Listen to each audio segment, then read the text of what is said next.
Queremos ahora sí dar las gracias a David Inca, secretario jurídico de la Asamblea Permanente de Derechos Humanos de El Alto. David, estoy muy agradecida porque además de haber hecho el esfuerzo de caminar tanto, ha hecho el esfuerzo de subir esta montaña. Estoy agradecida por su presencia. Le doy la bienvenida al Piedra, Papel y Tinta y a este hogar de medios de comunicación. ¿Cómo está, David? Bueno, un saludo fraterno. Sí, ya me voy a volver afro, creo. De tanto tomar el sol. Tanto tomar el sol, hemos tomado mucha energía, 190 kilómetros, caminar con mujeres, madres que han perdido sus hijos, viudas, hermanos con heridas, esposas que han Amigos caminado. también. ¿Perdón? Amigos también, ¿no? Amigos, ¿no? Es decir, personas que también han sido torturadas, ¿no? Total, éramos casi 100 personas. Que salieron de Caracollo, ¿verdad? Salimos de Caracollo. El día lunes nos encontramos en Cataizacaba, las dos delegaciones ahí en Caracollo. Yo me encargué de contactarme con el alcalde de Caracollo, con las autoridades originarias. Y bueno, nos han recibido de una forma bien bonita, ¿no? Hemos dormido en la casa de la Federación de Campesinos, hemos hecho una reunión de evaluación primero y el 19, martes 19, ya se cumplía 1 año y 11 meses. Entonces, a partir de las 7:30, ya comenzamos el caminar. Estamos viendo algunas imágenes ahí sí, del grupo, ya grande ahí, David. Esto es cuando ya estábamos pasando Patacamaya, ¿no? Estábamos pasando Patacamaya y bueno, ya estábamos ya más despacito caminando. La hermana es viuda, la que levantó la mano con su bebecita de 3 meses, la pequeñita. Camilita era la más pequeña de toda la delegación, pero también estaban ahí los hermanos ellos son del Trópico, ¿no? Ellos fueron también una parte interesante porque siempre andaban con su música, ¿no?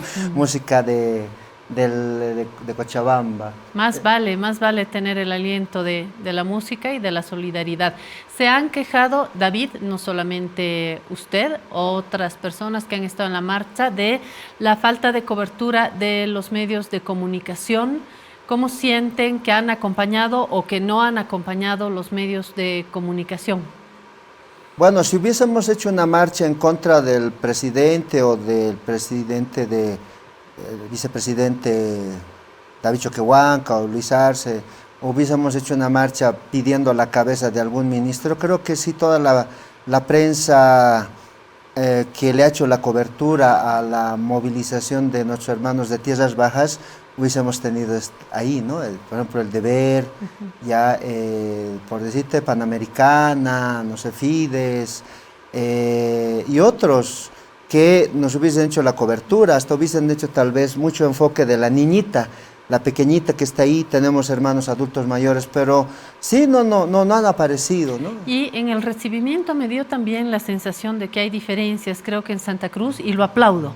En Santa Cruz se han recibido no solamente representantes de la gobernación, de otros sectores de la ciudadanía que han recibido la iglesia también, han recibido a los marchistas de Tierras Bajas, a los indígenas de Tierras Bajas.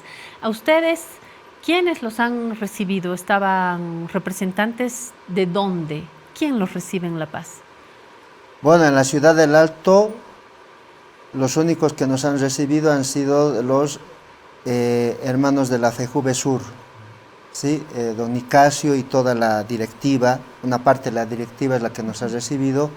Hemos dormido justamente en la Federación de la Junta de Vecinos, en la sede de Junta de Vecinos de la zona 25 de julio. Al ladito está la iglesia San Francisco de Asís, es ahí que el mismo padre sale también y nos da la bienvenida, el padre Guechi, pero más allá nada, ¿no? Es decir, Central Obrera. La senadora Cecilia Requena, por Comunidad Ciudadana, y le corregí, pero quiero saber si le corregí bien, dijo que el gobierno había pagado hotel para que ustedes se alojen. Y yo le decía que tenía entendido que había sido en dependencias de la COP. ¿Nos puede dar la versión verdadera, por favor, David? Claro, fue un requisito que nosotros pusimos. porque era una forma de desagravio, porque nosotros llegamos a las más o menos 4 de la tarde del día lunes, y se supone que ya teníamos que haber, ni bien llegamos, entramos a la Casa del Pueblo y empezamos el debate, el diálogo. Pero nos ponen policías, ya no hay la reunión, hemos esperado hasta las 6 de la tarde, ya era la noche. Entonces viene el señor Richter y nos dice que va a haber la reunión, se compromete a reunirnos a las 8 de la mañana, pero yo tenía mujeres, hermanas, adultas mayores, hermanas embarazadas, y también tenía mamás con sus niños, que no podía yo permitir que se expongan al frío. Y bueno, nos le pedimos, y ahí está el señor de la Seguridad Ciudadana también, y le pedimos de que permita, busquen. Buen dato. Entonces, ¿también hay representantes de comunidad ciudadana? ¿En la marcha? No, ahí recibiéndoles. No. Perfecto. No había nadie, solamente vino el señor de Seguridad Ciudadana. De Seguridad Ciudadana, el viceministro de Seguridad Ciudadana. De acuerdo. Corrijo.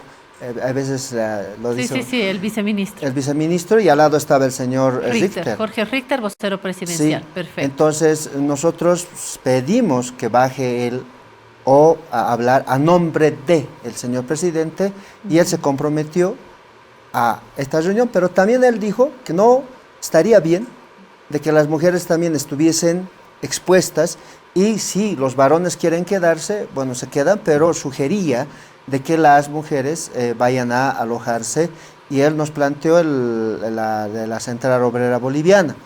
En ese sentido, los compañeros de Sacaba dijeron que no van a ir al hotel, se van a quedar ahí, la mayoría, pero sí permitieron de que las mamás, las personas mayores fueran, también de los varones, de Sencata lo mismo. Entonces sí corroboramos de que fueron a alojarse ese día en la Central Obrera, pero ha sido por un tema humanitario. No es que nos han pagado para aparato, nada de eso, sino que fue también exigencia por la falta de atención oportuna, ¿no? De parte del gobierno. Al día siguiente tenía que comenzar la reunión a las 8, reunión que no comenzó a las 8 de la mañana, ni a las 8:10, ni a las 8:20, ni a las 8:30, llegaban las 9, y ya estaba usted en contacto con mis colegas de La Razón Radio y se lo sentía caliente porque no era atendido, y eso se entiende porque deberíamos cumplir con nuestros compromisos, más con un grupo que ha marchado tanto. Finalmente se reúnen.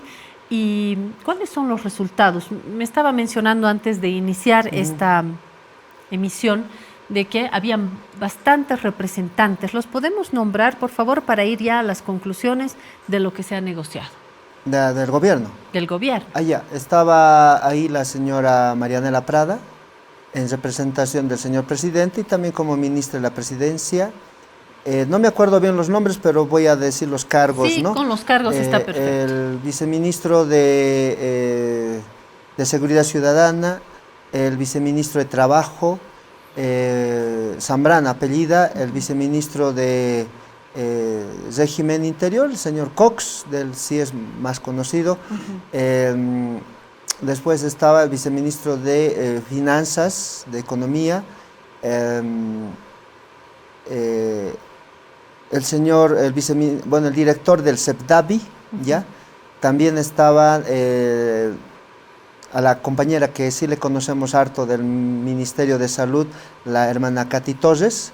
Ella es de Trabajo Social, es la que más nos ha atendido en el tema de los heridos, ¿ya? Y de las operaciones, que ella está en el Ministerio de Salud.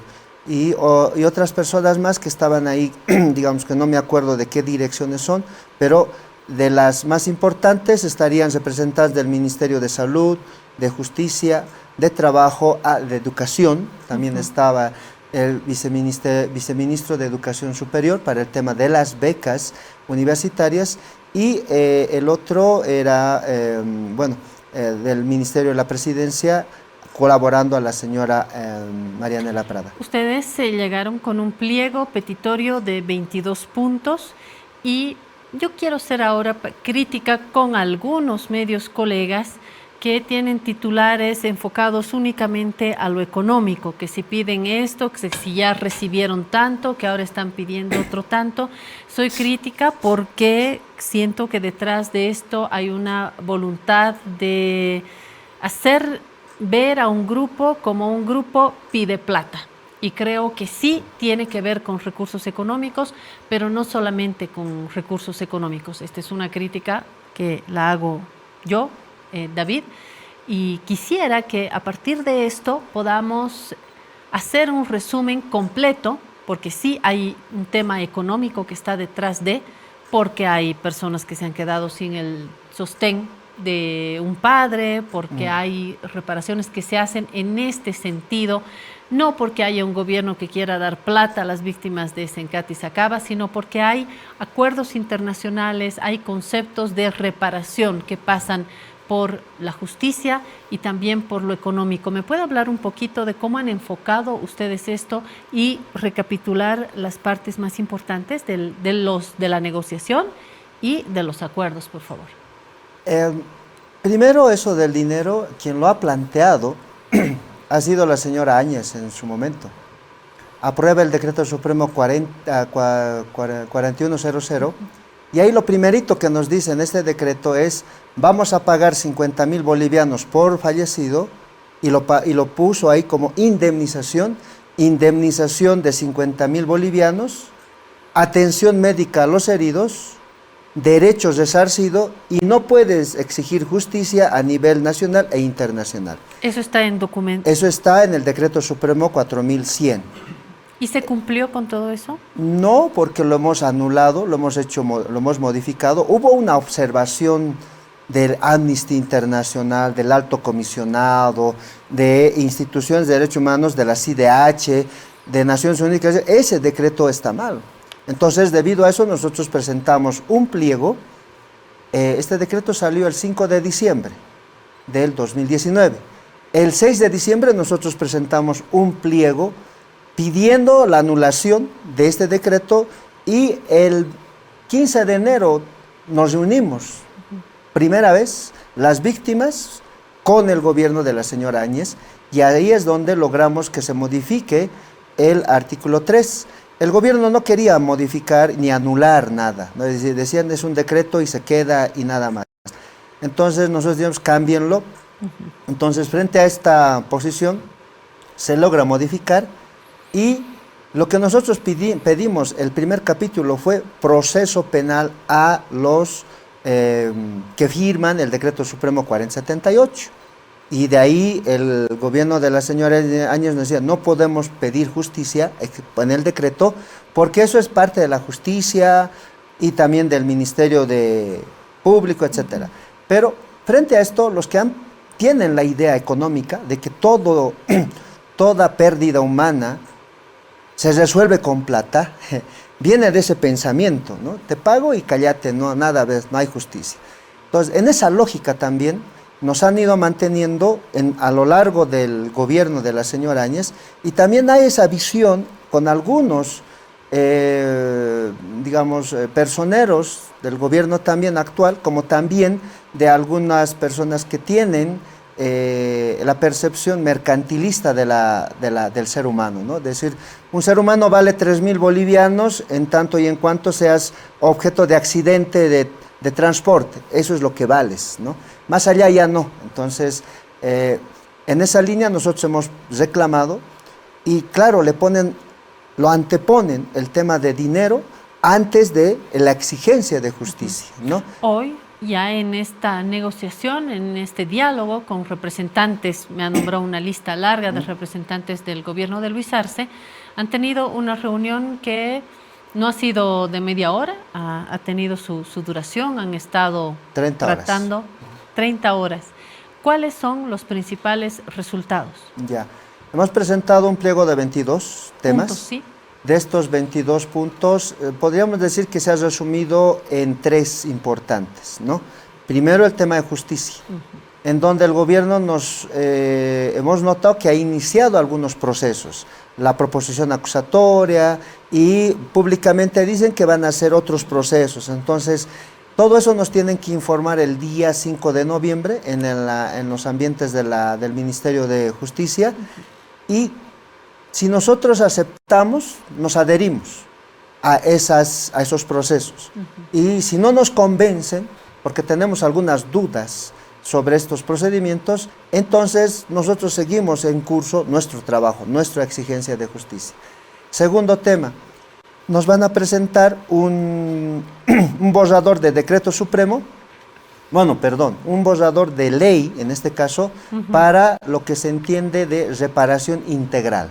Entonces, la reparación integral tiene que ver con la aplicación del capítulo 7 del informe de la GIEI, donde concretamente habla qué se tiene que hacer para que las víctimas tengan reparación. Y reparación va en la línea que tú dices, económica, no solamente económica, social, laboral, educativa, de atención médica y de dignificación, porque muchas de las personas, ya sean heridas o familiares de los fallecidos o torturados, han sido presentados ante la población por algunos medios de comunicación y algunos representantes de partidos políticos y como también de dirigentes como terroristas, sediciosos, vándalos, salvajes. Entonces todo eso ha quedado en el imaginario de la población y eso tiene que ser revertido con actos de dignificación. Eso está en el informe de la GIEI y tengo que hacer claro ahí que no, la GIEI tampoco se ha inventado la pólvora. Todas estas directrices salen de sentencias emitidas por la Corte Interamericana de Derechos Humanos. Entonces, sobre la base de estas sentencias, se ha elaborado ya estos planes de reparación integral en estos casos de víctimas. En Bolivia nunca se ha dado. Va a ser la primera vez que se va a hacer una normativa para hacer estos actos de reparación integral a las víctimas. Estamos comenzando, por decir, con los familiares o las víctimas de Sencate y Sacaba, pero la idea es no quedarse ahí. Desde la visión que yo tengo de derechos humanos, tiene que ser una ley que sí tenga acápites relacionados a estos hechos, pero también a otros. Pongo un ejemplo. Las víctimas de mala práctica médica, por ejemplo, tienen que ser parte de esta normativa. Las víctimas de procesos injustos, en donde ponen a una persona a San Pedro, ¿no?, en la cárcel, y después se dan cuenta que había sido inocente y después le dan la libertad, pero ¿dónde está este tipo de reparación? Entonces, ahí también tiene que ampliarse, ¿no? Entonces, este informe nos tiene que dar qué tipo de proyecto van a hacer, nosotros lo tenemos que revisar, si nos convence, apoyamos, y si no nos convence, nosotros también presentamos nuestro proyecto de ley, que ya lo habíamos presentado en octubre del 2020, nos hemos adelantado. Y el tercer elemento, el tercer punto es ya con lo económico también, en donde nos van a presentar ahí un decreto supremo en el cual van a dar créditos bancarios a un costo, a un interés de 0.5%. No nos han dicho cuál va a ser el mínimo o el máximo de préstamo, pero igual nos tienen que explicar cuáles van a ser los requisitos. Hemos pedido que sean blandas, los requisitos sean blandos, de que no sea muchos requisitos que no puedan, porque muchas de las víctimas, primero, no tienen profesión, segundo, no tienen casa, tercero, viven de lo que pueden, de trabajo agrícola, gremiales, ¿no?, de lo que hacían. Entonces, frente a eso tiene que haber una facilidad de estos préstamos, y ahí evitamos el tema de que nos digan están ganando o han pedido 5.000 bolivianos de renta vitalicia, por decir, o de sueldo, ¿no?, o están pidiendo 50.000 bolivianos, ¿no? Entonces, frente a eso también los hermanos han dicho que nos presten en banco, nosotros devolvemos, para que no nos digan que somos... Una renta vitalicia no correspondería, según nos indicó el viceministro hoy. Sí, el viceministro de Finanzas, como también la señora ministra, decían, en ninguna parte se ha dado una renta vitalicia. Bueno, pues el hecho de que nunca se haya dado en ninguna parte, porque no puede ser una excepción, algo novedoso, ¿sí? Pero nosotros también habíamos planteado, en su momento, en algún tiempo habíamos dicho, puede ser una renta vitalicia mínima, de un sueldo mínimo, lo que dispone la ley, pero también progresivamente de acuerdo a lo que dice la ley.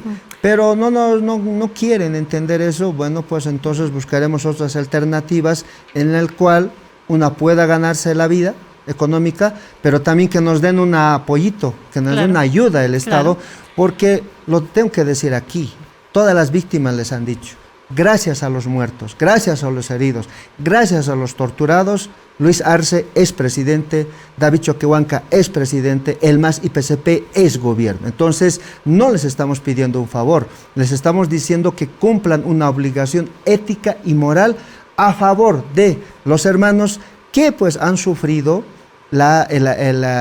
esa arremetida en el cual vidas han sido apagadas, hermanos que han aparecido heridos a bala y torturados, y no ha sido pues porque ellos alegremente han aceptado esa situación.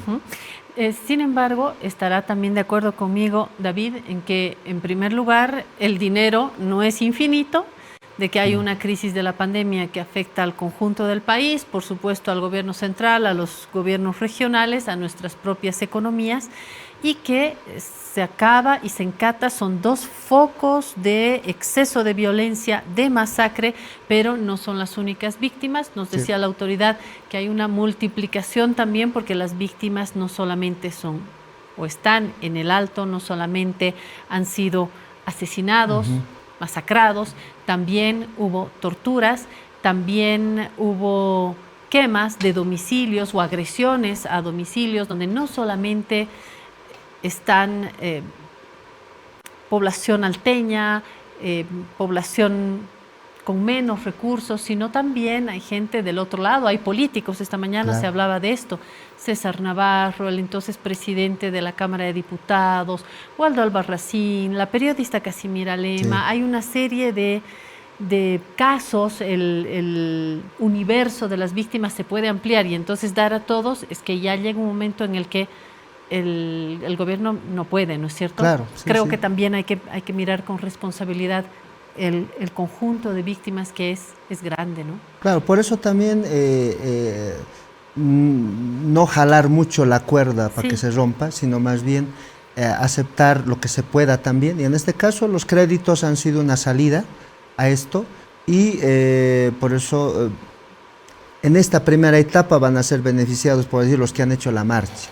Pero también en una segunda etapa van a ser beneficiados las otras víctimas, ¿no? No nos vamos a olvidar tampoco de ellos. Por eso tiene que salir como ley, no como decreto. Y al ser ley, pues es más amplia.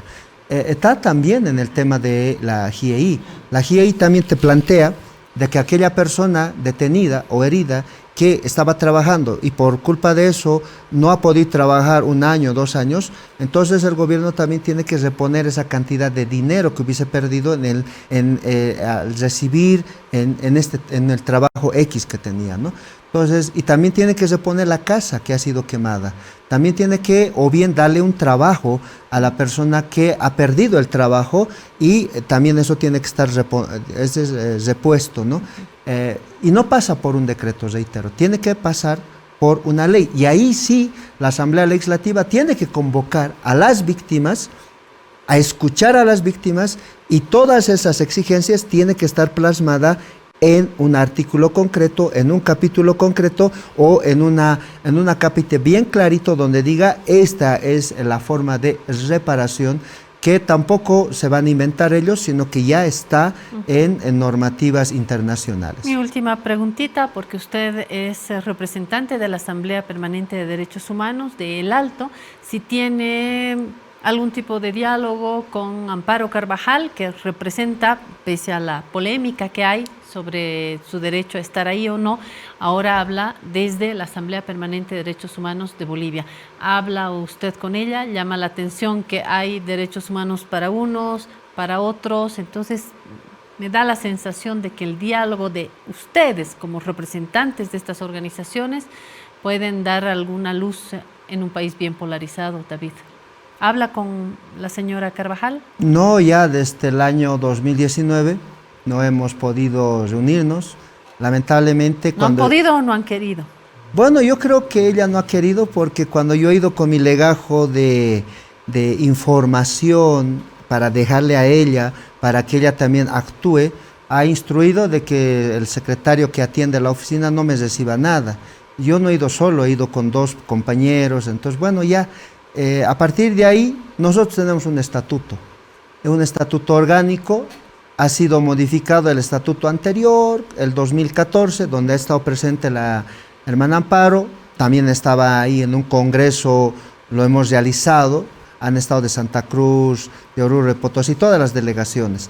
En este estatuto concretamente refiere que hay 2 tipos de activismo dentro de nuestra institución: el activista que es colaborador y el otro que es permanente.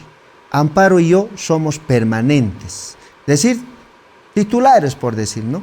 Los otros compañeros ayudan en tanto y en cuanto se los necesita porque tienen alguna experticia y no todos los días pueden estar, ¿no? Entonces, en ese nivel interno no hay grado, no hay superior o inferior, somos igualitos. Solamente para temas de burocracia es necesario presentarse como presidente, vicepresidente, secretario, porque así te pide la burocracia. Pero internamente todos tenemos el mismo nivel. Pero entonces no ha habido diálogo en este último tiempo. No ha habido, no me ha permitido entregar los documentos. Todo el año, todo el mes de noviembre y diciembre, Amparo no me ha recibido. Justo el día 10 de diciembre se ha presentado el informe de la CIDH por Pablo Brau. Yo pensé que ella iba a estar en ese momento, porque es un día emblemático, es el Día de los Derechos Humanos.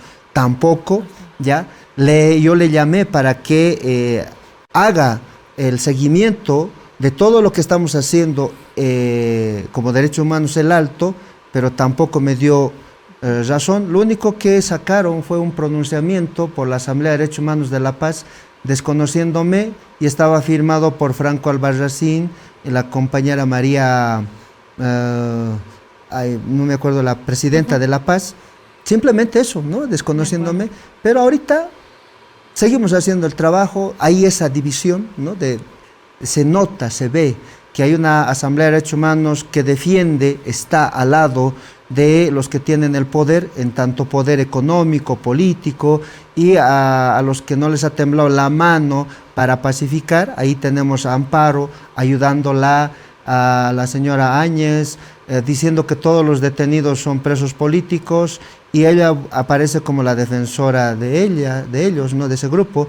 Yo estoy del otro lado, con las víctimas de Sencata y Sacaba, caminando con ellos, hablando con ellos, renegando junto con ellos, protestando junto con ellos. Y bueno, ahí se ve la polaridad de 2 asambleas, en el cual uno defiende al poder que tiene estas influencias y el otro es la asamblea que está con el pueblo, ¿no? Entonces eso no se puede negar, pero yo creo que tiene que convocarse a un congreso.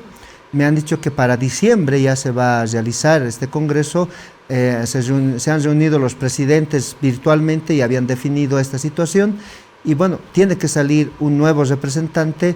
El problema va a ser si la señora Amparo, Amparito, una vez que haya la directiva, va a permitir o va a entregar las llaves, ¿no? Por ahí le entrega la llave a otra persona y bueno, ahí va a ser otro lío. Estaremos siguiendo el recorrido de estas negociaciones. El 5 de noviembre es una fecha clave también para ustedes y para el camino del país hacia un reencuentro. Gracias, David Inca, por estar acá con nosotros y gracias también por responder a nuestras llamadas para nuestras consultas en nuestros distintos medios. Nuestra solidaridad a los marchistas y a las víctimas de Sencata y Sacaba. Y bienvenido nuevamente. Bueno, hasta la próxima entonces. Gracias, David.